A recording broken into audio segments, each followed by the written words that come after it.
And it really was one of Tina the dog's toys. It was based on one of those pieces. So if you haven't already met Tina, That's This is Tina. that's a 5-pound dog. I just made a large picture of it. But I just wondered, I had this thing kicking around the house, you know, and the dog actually never played with it very much. Her brother does, but she didn't.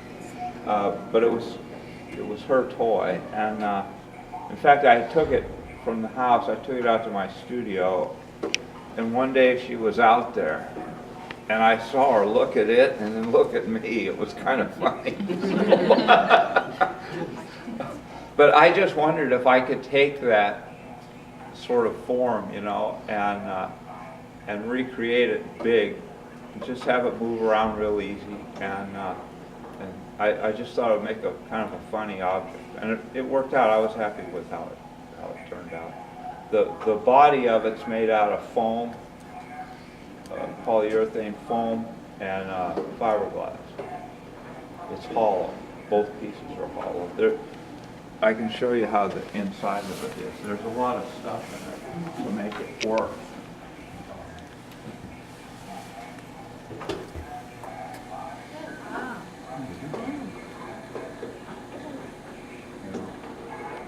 I try not to dwell on making it work what's interesting to me is how it looks in the end. Making it work is just one of those. Now we'll try to get a problem with this.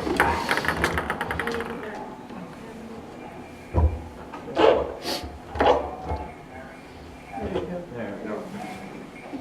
I had it so you could bolt it on, but you really don't need to. I had this sitting around my living room for like a year and a half. But these are sewn and stuffed, and they have a piece of polycarbonate that runs down the middle of them. does the name Bill have any? That was my father's name. Oh, I just named him after him, Okay. but for no real reason. And then the next piece I made was the frog, which is in the other room. It was a similar idea, really, to take the frog. I was thinking about the kinds of, what would you call it? The compulsive behavior people have, whether it's exercise or religion or any kind of thing, you know, like playing golf. And so I made, really I made 3 frogs. I haven't finished the third one. One of them is doing sit-ups, and that's the one here. And after I made it, I had seen a couple of reports of people that had been attacked by Muslim extremists because they thought that they depicted Muhammad. So I titled the thing, "This is not Muhammad." And that's the other frog in the other room. And the other one that I made is like it's bowing down, it's sitting on the ground too. And I said, "This is not Muhammad either." And then I started making this piece. I made a couple of models, and I talk about it in the catalog, but I made a couple of models, and I had them around for a year or two. And then the Chinese government actually snatched Dai Weiwei, the artist, the Chinese artist. And I thought, well, you know, they really are a Hippocratic outfit, you know? And so I decided I would go ahead and make the big one. And that's what the sunflower seeds are about. Because Dai Weiwei made this excellent piece that we made 100 million sunflower seeds out of porcelain. This one village in China worked on it for 4 years. And they showed them at the Powerhouse Museum, the Tate Modern in London. I filled this room just like you put sand in it. The 100 million represents the number of homeless people walking around in China at any given time. It's a fair-sized problem. But that's where the I'm actually going to go get a rubber stamp made today and see if I can rubber stamp these with Iwinu. Spell that, please. AIWEIWEI. Two words. His father was a famous poet that was also put in jail for years. Anything else? What? Yes. What is your association with this? Politically, or? Oh, this is a totally apolitical. How This about is that? What's the hippo to you? well, the hippo is like a lot of other Chinese plush toys. Although it was actually it came from Ikea. That's it. It's the real one. Yeah. Okay. And it was actually made in Vietnam. It wasn't made in China. There's a huge sticker that comes on those things. It's like this long. Like this ribbon with all this information on it. But I just thought that I was playing with the word hypocrisy.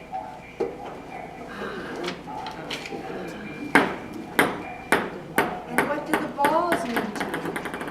What do you think? You know, I think that, well, ping pong is a huge thing in China for one. That's So I thought it was very appropriate. But I could change the map. There's a lot of, almost every government in the world could be on this map. I mean, I think if you go out and ask everybody all over the place if they're real happy with their government, most of them would say not really.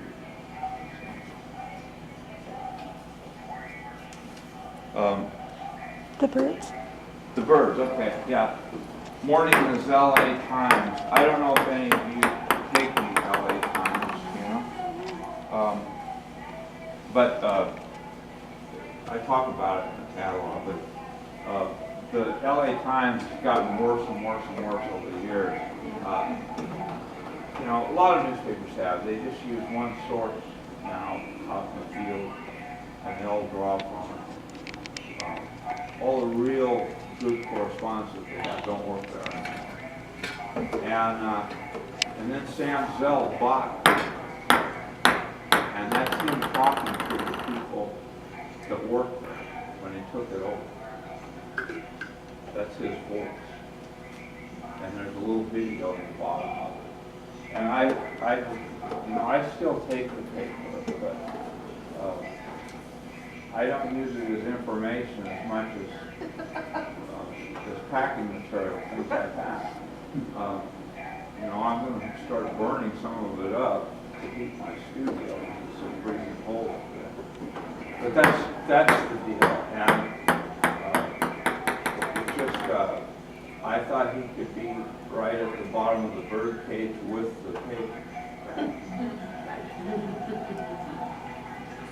Is he saying something like particular in this video, or? He's just laying out his agenda for the paper. He's talking about he was meeting with Rupert Murdoch a week earlier and figuring out that they could start printing the West Coast edition of the New York Times out here at the printing facility for the LA Times. You know, it's a couple of moguls really working it out. Right. But, you know, he seems like a pretty ascetic little guy. And so I just said, we're all the kids. Good morning. Would you please tell us about the metronome? Yeah, the metronome, I actually made 4 of them. Probably, I can't remember now, like 6 or 7 years ago. And it's based on a piece that Man Ray made, artist Man Ray. And around 1921 or 2, he had a show in Paris, and he took a real metronome. Man Ray was really known as a photographer, primarily. He was a fashion photographer.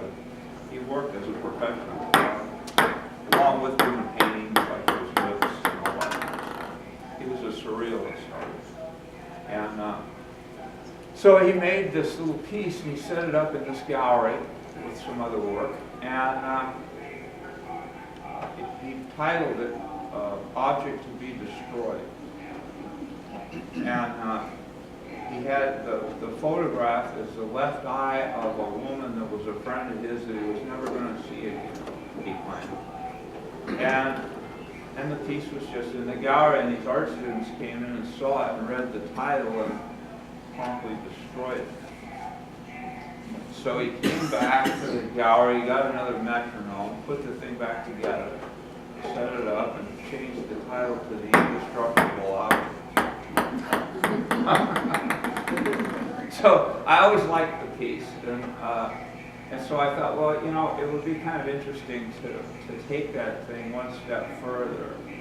And I found this little tiny video camera, and so I put it, you know, I made the metronome is like 4 times normal size. I think that's right, 3 or 4 times the scale. I bought a metronome and took it apart.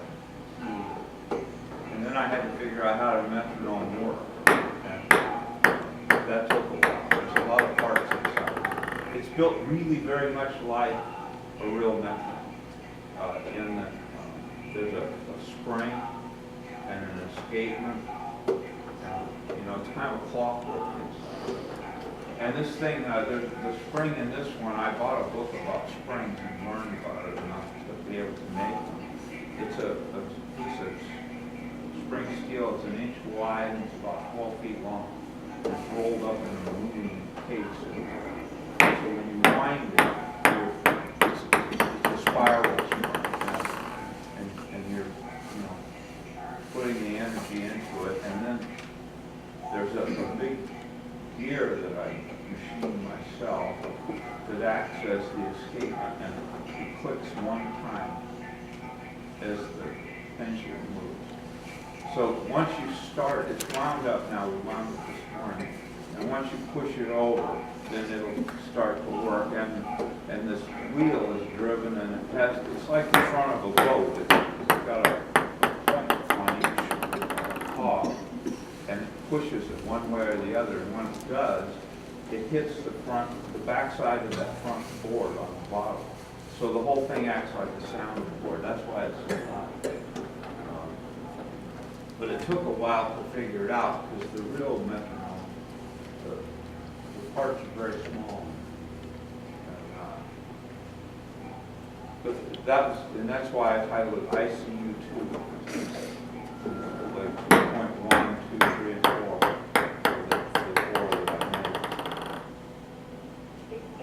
So the video camera's in the metronome? It's in the eye. It's in the eye. On the other side? It's looking at us right now. It's attached to a projector. So it's looking at us. And the projector is in the back of the top of the base. So it's reversed. No, it's okay. See, once this thing, once this starts moving, the picture's going to go in the opposite direction.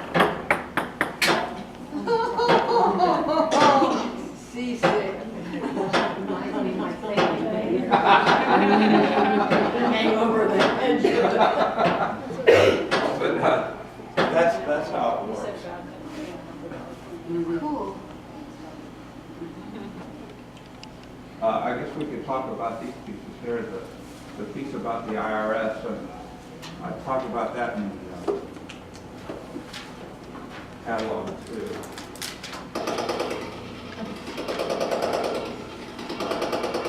But I was watching the news one night, and you know they were having a House or a Senate hearing on people complaining about how they've been mistreated by the IRS. And they do that every few years. And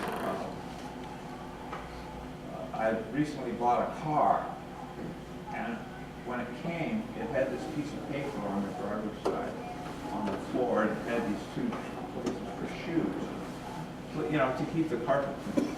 And I had that laying around, and I was watching the IRS hearings, and I had been fooling around with some shoes besides, you know. These are real shoes. They're coated with polyester resin several times, and then they're sprayed with this mixture of real bronze powder and resin. And once they're finished, you can sand them, and you could even polish them so they look like they were polished bronze. But I just thought, you know, it says, the thing said, "Thanks for coming in," on the piece of paper, you know.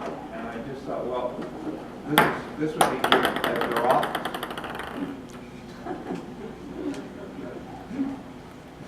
So I just sort of paraphrased the piece of paper in the car, put "your IRS." Also, I was seeing these ads. They were real patriotic, and they had great music. And they would show schools and the Grand Canyon. This is your country, that kind of stuff. And that's why "your IRS."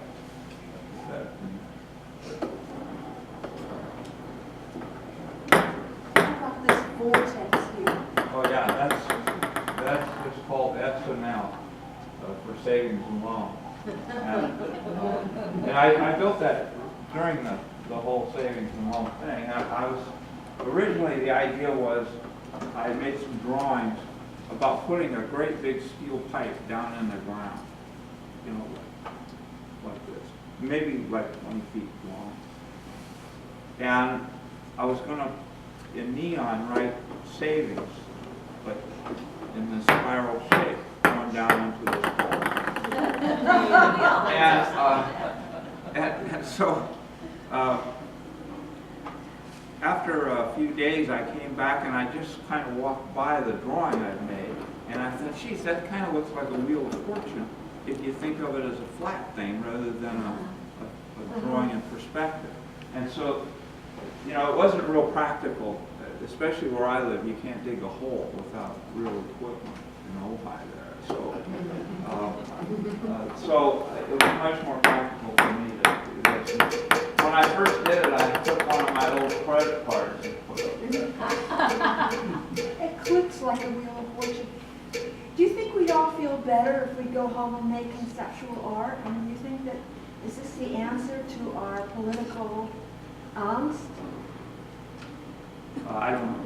Do you feel better? Yeah.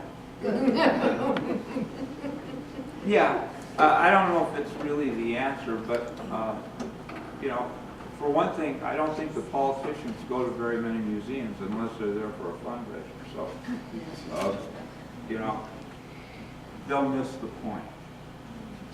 Check.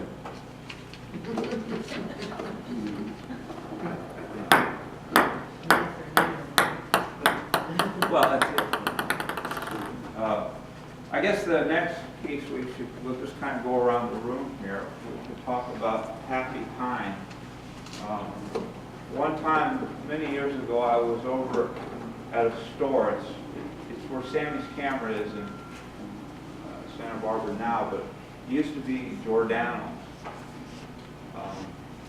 There was they sold all kinds of things related to kitchenware and stuff. It was a great store. They still have a store, but it's not really the same. It's in a different part of town now.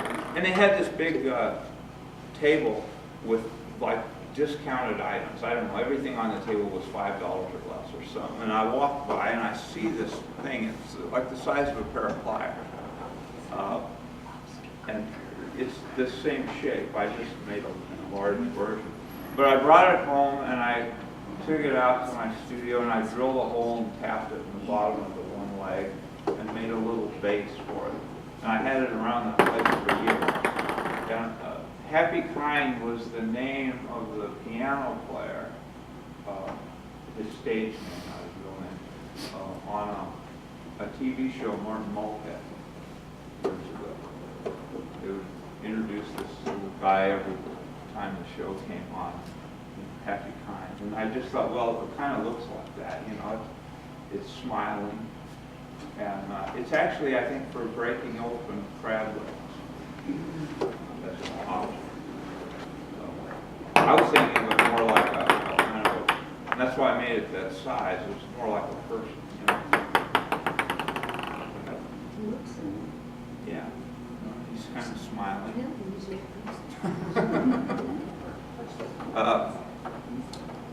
The light bulbs, I got started making the light bulbs because I found a black light bulb in my father's garage, like a reflector bulb like you're used to seeing. And you could see the shape of it since it was black, and I had no idea what it was. I took it home and got it to work, and it turned out it was really real dark red glass, and it was a heat lamp.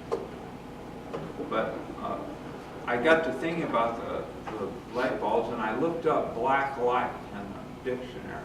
And black light to me is ultraviolet light. But the dictionary said it was light you couldn't see, which I really liked the idea. And so the first piece I made was one like a blue bulb, but it was black. It looked like black granite when I finished. The bases are made out of bronze, the lamp bases.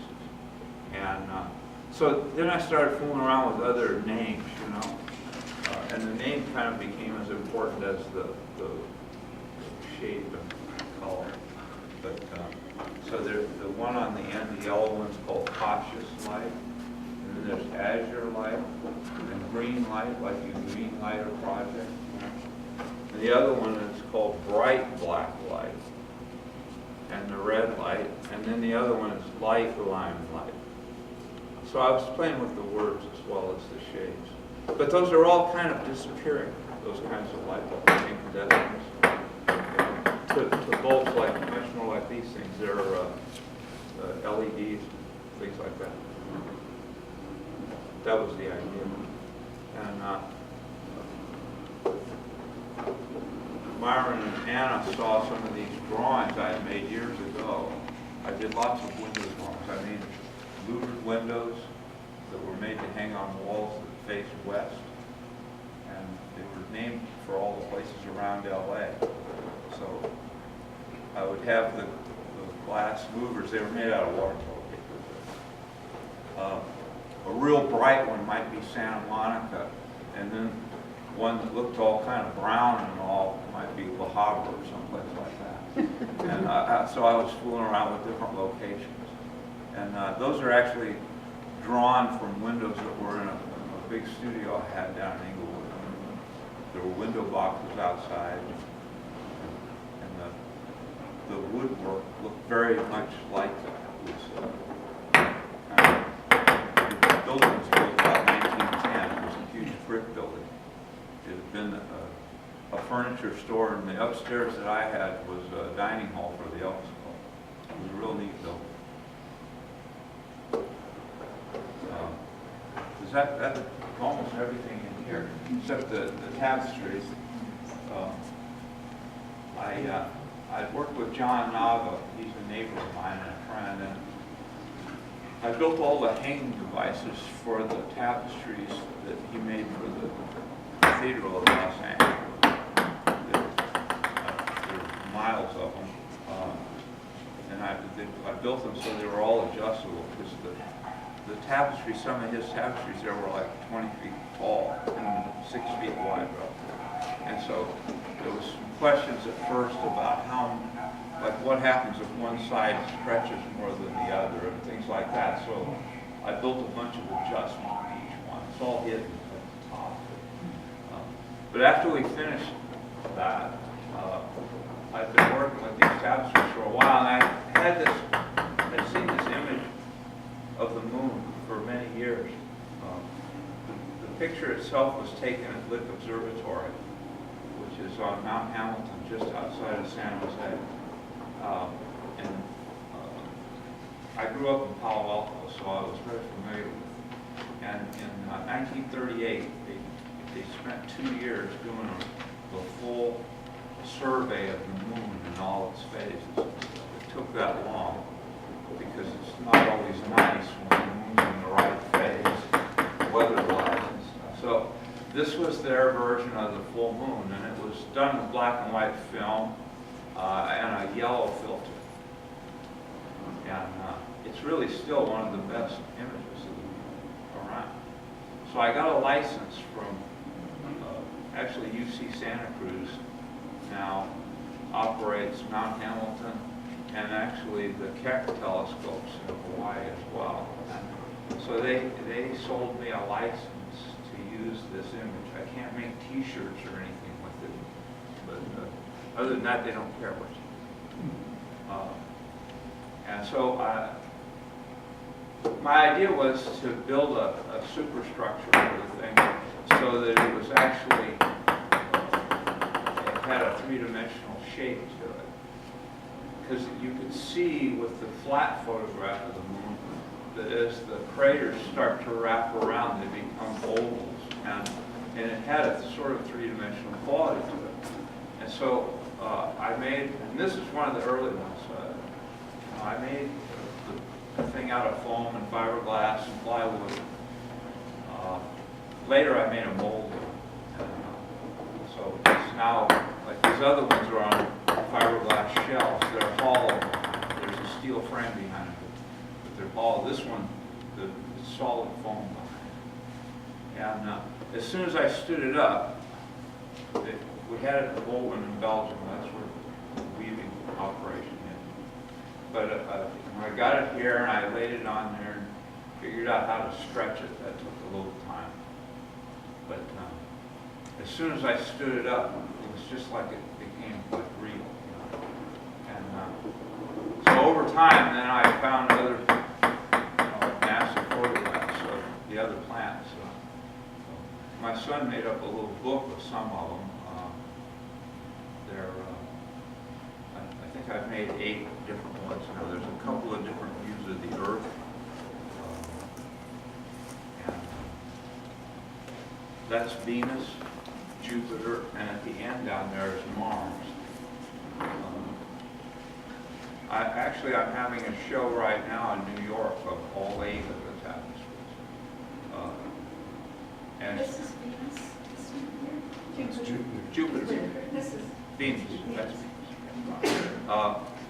It's at some private foundation in Midtown Manhattan in a historic building, and they had the pieces picked up and they had them crated and shipped it to New York. And I had to sign this non-disclosure agreement.